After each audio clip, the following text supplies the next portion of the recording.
A paz do Senhor. Graças a Deus, mais uma vez reunidos em nome do Pai, em nome do Filho e em nome do Espírito Santo. Então nós estamos continuando a nossa aula, as nossas últimas aulas, estamos estudando sobre a vinda de Jesus no planeta, essa vinda pessoal dele. Porque, como eu costumo falar, ele já está no nosso meio, né? Pela Eucaristia, quando nós nos reunimos, mas a igreja ensina que haverá a volta pessoal de Jesus, a sua pessoa desce do céu, a sua pessoa ressuscitada, gloriosa. Jesus é todo homem e todo Deus, sem mistura, sem mescla, sem nada. Ele é verdadeiro Deus e verdadeiro homem. E ele desce para cá para instaurar definitivamente o reino aqui nesta terra.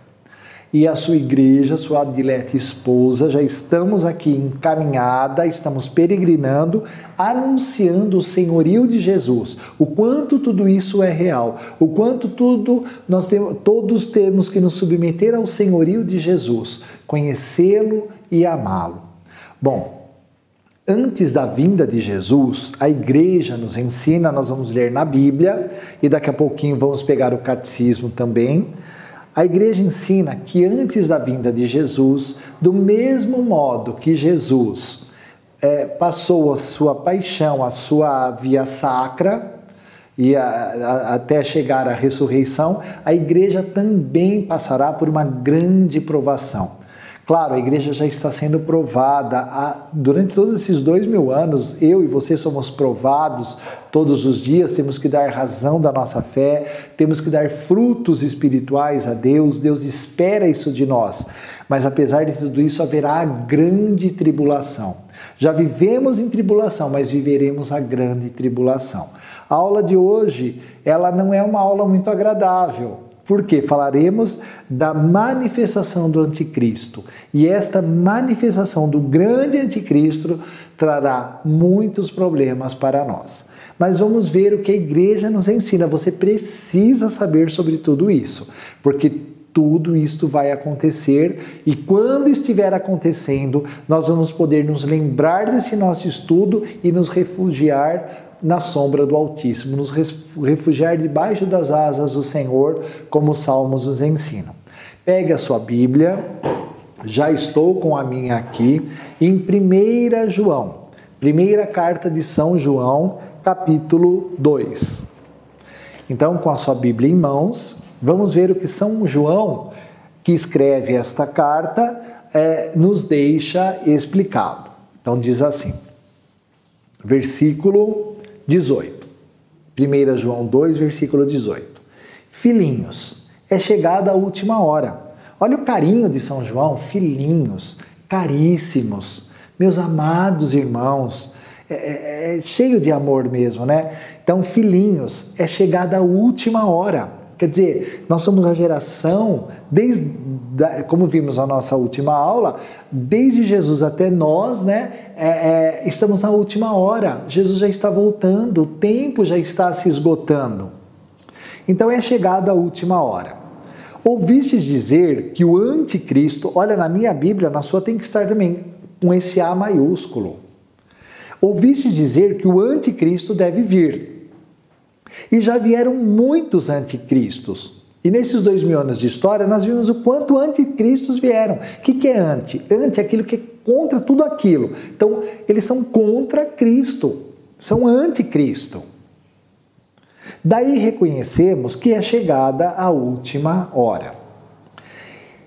Aí no versículo 19, presta atenção. Eles saíram de entre nós, do nosso meio, mas não eram dos nossos.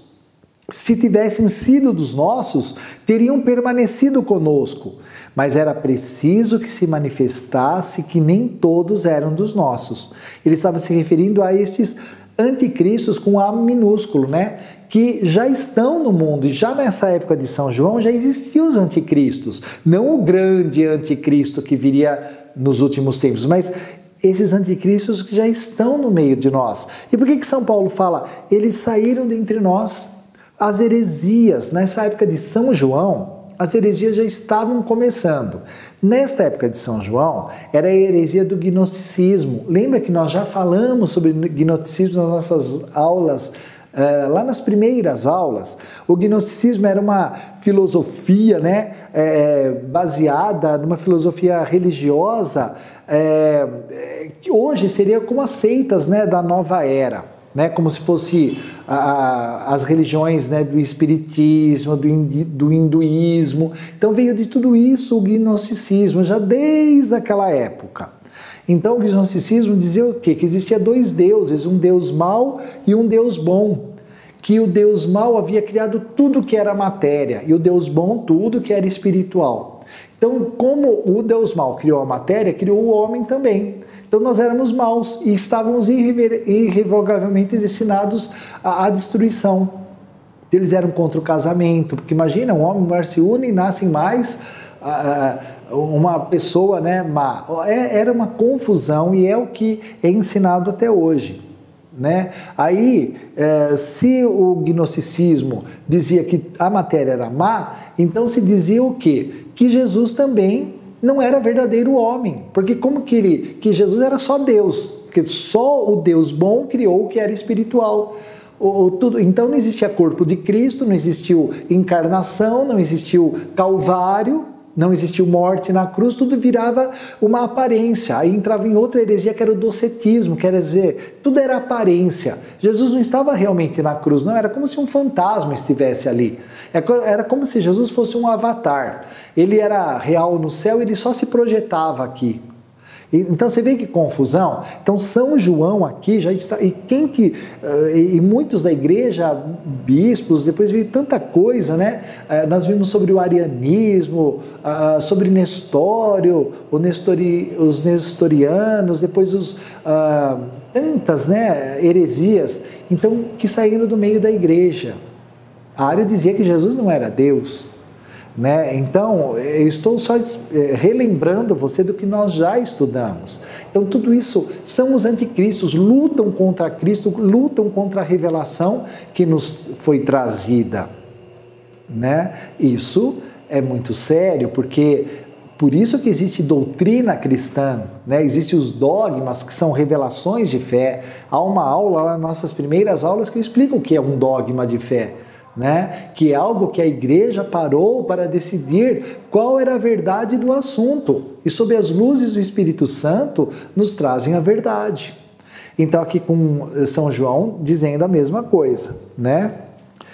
Que virá o anticristo, mas os anticristos, né, seus servos já estão no nosso meio desde aquela época, desde a igreja apostólica, depois a igreja primitiva, e vem até hoje os anticristos. Aí no versículo 20, São João continua assim: vós, porém, tendes recebido a unção que vem do santo. A unção que vem do santo. Olha santo com S maiúsculo. Quem é o santo? Jesus. Jesus é o único santo.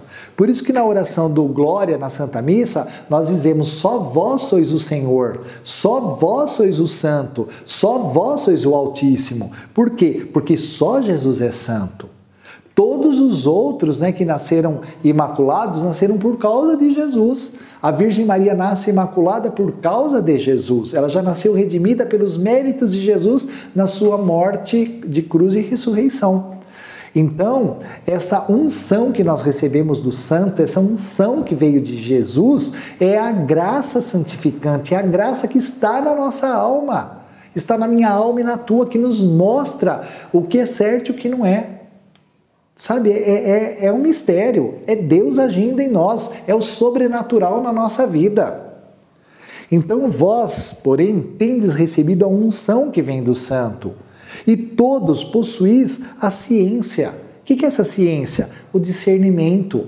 Nós conseguimos discernir quando algo está errado. É como se o Espírito Santo tivesse um sininho dentro de nós que fica bem, bem, bem, cuidado, cuidado, cuidado. Sabe? Lá na primeira aula de Cristologia, eu mostrei para vocês quantas opiniões sobre Jesus hoje. Vai lá na primeira aula de cristianismo, de Cristologia, né? De Cristologia. A primeira aula desse nosso ciclo aqui, falando da volta de Jesus. Quem é Jesus para você? Cada um tem uma opinião sobre Jesus, né? Mas nós precisamos desse dom da ciência, dessa graça, desse discernimento que vai nos mostrar quem verdadeiramente é Jesus. Eu não vos escrevi porque ignorais a verdade, mas porque a conheceis, e porque toda mentira não procede da verdade. Toda mentira não procede da verdade. Agora presta atenção no que São João escreve. É São João escrevendo, hein, meu filho? Não é qualquer um, não. Versículo 22. Quem é o mentiroso, senão o que nega que Jesus é o Cristo? Meu irmão, Jesus é o Cristo. Jesus de Nazaré. Aquele que nós já estudamos, quando estudamos verdadeiro Deus e verdadeiro homem. Trabalhou com mãos humanas, sentiu sede, sentiu fome.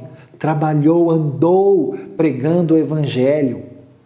Mas ele é o Cristo também, Jesus de Nazaré é o Cristo. Cristo significa o ungido de Deus, o Messias. Ele foi mostrando que ele era o Messias. Ele morre na cruz, como nós estudamos, mas ele ressuscita. Ele ressuscita. Então quem nega que Jesus ressuscitou, quem nega que Jesus é o Cristo, este é o anticristo, que é um mentiroso, que quer te convencer de que a igreja está errada.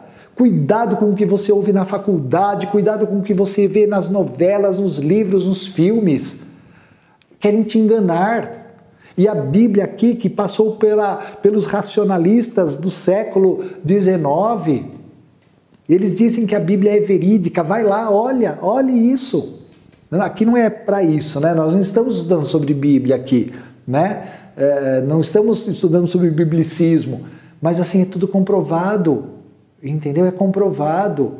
Então, quem nega que Jesus é o Cristo, esse é mentiroso. Quer te levar para o inferno. Você está pensando que o inferno não existe? O inferno existe. Nossa Senhora mostrou várias vezes para os místicos da igreja a realidade do inferno. Vá lá nos nossos estudos sobre os anjos. Eu falo sobre os santos anjos e sobre o demônio. Está ali, é só você estudar. Larga a mão de ser preguiçoso.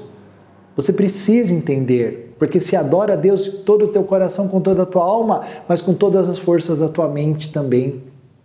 E aí continua aqui São João. Então, no versículo 22, quem é o mentiroso, senão aquele que nega que Jesus é o Cristo? Eis o anticristo. Olha, anticristo agora com A maiúsculo.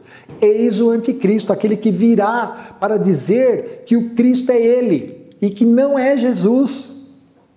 Eis o anticristo que nega o Pai e o Filho. Todo aquele que nega o Filho também não possui o Pai. O que confessa o Filho também possui o Pai. Mas vós procurai que permaneça em vós o que ouvistes desde o princípio. Então, nós estamos aprendendo com a igreja, com o Espírito Santo, essa realidade de que Jesus é verdadeiro Deus e verdadeiro homem, Ele é Deus, Jesus é o Messias, é o Cristo. Se em vós permaneces o que ouvistes desde o início, vós também permanecereis no Filho e no Pai. Esta é a promessa que Ele mesmo vos fez, a vida eterna. É promessa, é vida eterna. Isso vos escrevi sobre aqueles que procuram vos desencaminhar. Olha São João falando, há pessoas que querem te desencaminhar. São João é testemunha ocular de todas essas coisas. E aí ele continua aqui. Quanto a vós, a unção que recebestes dele permanece em vós, e não tendes necessidade de que alguém vos ensine. Mas como a sua unção vos ensina tudo, e ela é verdadeira e não mentirosa, assim como ela vos ensinou, permanecei nele. Permanecei nele. Como eu falei, há um sininho do Espírito Santo que faz bem, bem, bem. Querem te desencaminhar, como diz São João. Já na época de São João, já queriam apresentar um Cristo que era irreal, que era um fantasma. Agora, pois, filhinhos, olha o carinho de São João, agora, pois, filhinhos, permanecei nele, para que quando ele se manifestar, tenhamos plena confiança e não sejamos confundidos. Quem se manifestar? Jesus, Jesus na sua vinda. né? Que nós não sejamos confundidos pelo outro e não sejamos confundidos por estarmos longe dele na sua vinda. Isso é muito sério, isso é muito sério, não é? Então, vamos ver agora o que a igreja vem nos ensinando sobre o anticristo. Ele se manifestará e ele dirá que ele é o Cristo. Claro que ele terá um nome, eu não sei como ele vai se chamar. Pode ser que ele até se chame Jesus, pode ser que ele se chame Emanuel, pode ser que ele se chame Davi, pode ser que ele se chame Luiz, e ele vai dizer: Jesus não é o Cristo não, o Cristo sou eu. Eu que me chamo Davi. Davi é o Senhor, Davi é o Messias. Mas como a igreja nos fala sobre isso, para que nós estejamos atentos, porque se você não conhecer Jesus, o ressuscitado, o teu pastor, como o Cristo, o anticristo vai te enganar. Então vamos pegar agora o nosso catecismo, né? Estou pegando o meu aqui. Pegue o seu catecismo. Resolvemos estudar com o catecismo aqui na Escola da Fé, porque o catecismo é uma grande síntese de todo o ensinamento da igreja. Eu sei que existem muitos e muitos livros de teologia, de tanto ensinamento, né? Grandes filósofos e teólogos dos últimos tempos, mas optamos a ficar com o catecismo porque é o catecismo oficial da igreja, né? Nesse ensinamento nós podemos confiar. Então eu quero que você abra comigo no parágrafo 675. Preste atenção no que a igreja nos ensina. Parágrafo 765. Aprovação derradeira da igreja. Então seremos provados. Antes do advento de Cristo, então antes da sua volta gloriosa, antes do advento de Cristo, a igreja deve passar por uma provação final, que abalará a fé de muitos crentes. Nós somos crentes, sabia? Quem crê? São os crentes. Então quando te perguntarem, você é crente? Claro que eu sou crente. Eu sou crente, eu sou um fiel católico. Mas antes do advento de Cristo, a igreja, olha a igreja com letra maiúscula, quer dizer, todos nós, a igreja deve passar por uma provação final que abalará a fé de muitos crentes. A perseguição que acompanha a peregrinação dela na terra desvendará o mistério da iniquidade. Mistério da iniquidade. Jesus nos trouxe o mistério da piedade, mas o anticristo nos traz o mistério da impiedade, da iniquidade, sob a forma de uma impostura religiosa que há de trazer aos homens uma solução aparente aos seus problemas, à custa da apostasia da verdade. Olha isso, hein? Sob a forma de uma impostura religiosa. Então esse anticristo virá com uma religião, virá com algo sobrenatural. A impostura religiosa suprema é do anticristo. Isto é, de um pseudo-messianismo em que o homem se glorifica a si mesmo em lugar de Deus e do seu Messias que veio na carne. Então, o que é essa impostura do pseudo-messianismo? É aquele que vai se colocar no lugar do Messias, vai se colocar no lugar de Deus. Ele vai dizer, a igreja enganou vocês, Jesus não é o Cristo, eu sou o Cristo. Olha, por isso que ele é o anticristo. Só que ele não é o Messias, ele é o anti-Messias, o anticristo. Porque a palavra Cristo quer dizer Messias, ungido, né?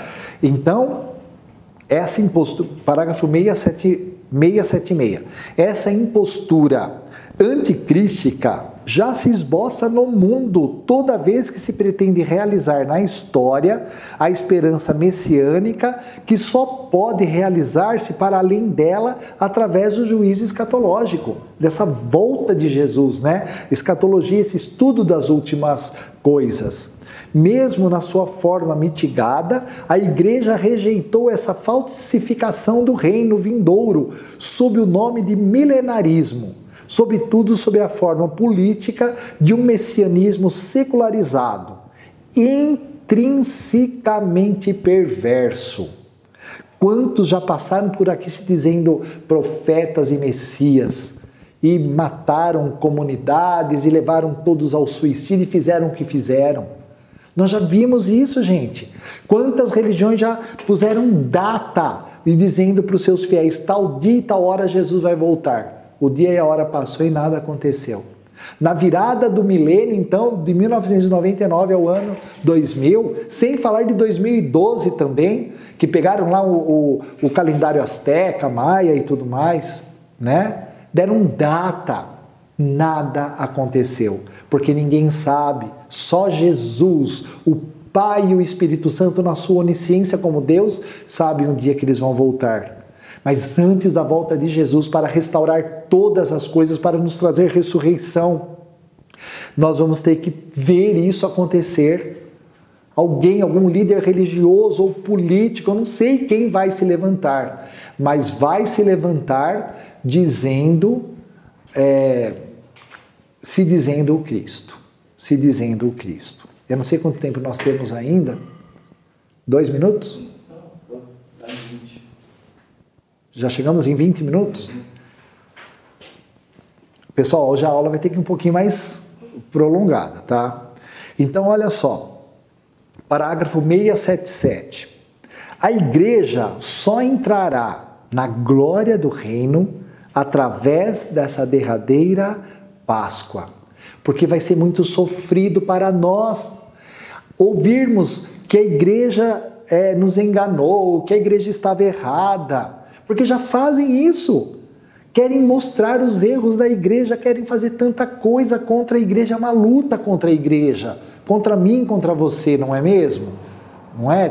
Acontece tudo isso, mas isso acontecerá muito violentamente. Então diz assim, a igreja só entrará na glória do reino através dessa derradeira Páscoa, em que seguirá seu Senhor na sua morte e ressurreição. Portanto, o reino não se realizará por um triunfo histórico da igreja, segundo um progresso ascendente, mas por uma vitória de Deus sobre o desencadeamento último do mal, que fará sua esposa descer do céu. Olha a esposa com E maiúsculo. Então, essa esposa, a Santíssima Virgem, já é a esposa consumada na glória. E se nós, da nossa ressurreição também, estivermos com o Senhor, também desceremos. Então, aqui é muito enigmático esse parágrafo do catecismo, né? Mas diz assim, que a vitória de Deus virá sobre o desencadeamento último do mal, que fará sua esposa descer do céu. O triunfo de Deus sobre a revolta do mal assumirá a forma do juízo final, depois do derradeiro abalo cósmico deste mundo que passa. Então isso é tudo muito sério, muito sério. Há muitos na igreja, muitos fora da igreja, né? Como nós já estudamos até agora, nós vimos que os que estão ressuscitados, os que serão ressuscitados em Cristo, né? Serão junto com Cristo os que derrotarão o anticristo. E vamos ter que lutar mesmo. Nós não sabemos como será essa luta, mas São Miguel se levantando junto com o seu exército, junto conosco a igreja, a esposa do Cordeiro, teremos que derrotar o anticristo. Parece até um filme que eu estou dizendo aqui, um filme de ficção científica, não sei o que pode soar aos teus ouvidos, mas esse é o ensinamento da igreja, que este anticristo se manifestará. E quer ver como que a igreja tira esse ensinamento da Sagrada Escritura? Para nós irmos finalizando, não é? Pegue em 2 Tessalonicenses capítulo 2. Pegue 2 Tessalonicenses capítulo 2. Olha só como que tudo vai ficando claro para nós. 2 Tessalonicenses capítulo 2. Então diz assim: a vinda do Senhor e o que a precederá. Quanto à vinda de nosso Senhor Jesus Cristo e a nossa reunião com Ele, rogamo-vos, irmãos, que não percais tão depressa a serenidade de espírito, e não vos perturbeis nem por palavra profética, nem por carta que se diga vir de nós, como se o dia do Senhor já estivesse próximo. Isso aqui São Paulo escrevendo, mas pelo decorrer dos anos nós já estamos vendo que a vinda de Jesus está próxima. Não vos deixeis enganar de modo algum por pessoa alguma, porque deve vir primeiro a apostasia. Então olha só, por isso que São Paulo está falando, mas o anticristo ainda não se manifestou, a apostasia ainda não aconteceu. O que é a apostasia? É apostatar da fé, é abandonar a fé. É abandonar todo o ensinamento, abandonar a igreja, dizer que o cristianismo estava errado, não é? Então ele diz, porque deve vir primeiro a apostasia e aparecer o homem ímpio, o filho da perdição, o adversário, que se levanta contra tudo que se chama Deus ou recebe um culto, chegando a assentar-se pessoalmente no templo de Deus, querendo passar por Deus. Não vos lembrais de que vos dizia isso quando estava convosco? Agora também sabeis o que é que ainda o retém, para aparecer só a seu tempo. Pois o mistério da impiedade já está agindo. Só é necessário que seja afastado aquele que ainda o retém. Então aparecerá o ímpio, aquele que o Senhor destruirá com o sopro da sua boca e o suprimirá pela manifestação da sua vinda. Agora presta atenção. Ora, a vinda do ímpio será assinalada pela atividade de Satanás. Olha Satanás com letra maiúscula. Com toda sorte de portentos, milagres e prodígios mentirosos. Então, esse anticristo fará portentos, milagres e prodígios grandiosos. E por todas as seduções da injustiça para aqueles que se perdem, porque não acolheram o amor de verdade a fim de serem salvos. É por isso que Deus lhes manda o poder da sedução, para acreditarem na mentira e serem condenados todos os que não creram na verdade, mas antes consentiram na injustiça. Luiz, mas isso já aconteceu com o Império Romano. Mas são palavras escatológicas. Isso já aconteceu e volta a acontecer de uma forma mais concreta, de uma forma mais real, de uma forma onde trará a volta de Jesus, onde o grande anticristo se manifestará, como eu já disse. Examine as Escrituras, veja o que a igreja nos ensina, porque estamos caminhando, como disse São Pedro, estamos caminhando para céus novos e uma terra nova. Passaremos pela Páscoa, como o Catecismo nos ensinou. Passaremos, mas ressuscitaremos com Cristo Jesus. Amém? Muito obrigado por estar conosco até agora. Até o nosso próximo encontro. Fiquem com Deus, confie no Senhor, meu irmão. Amém? Em nome do Pai, do Filho, do Espírito Santo. Amém.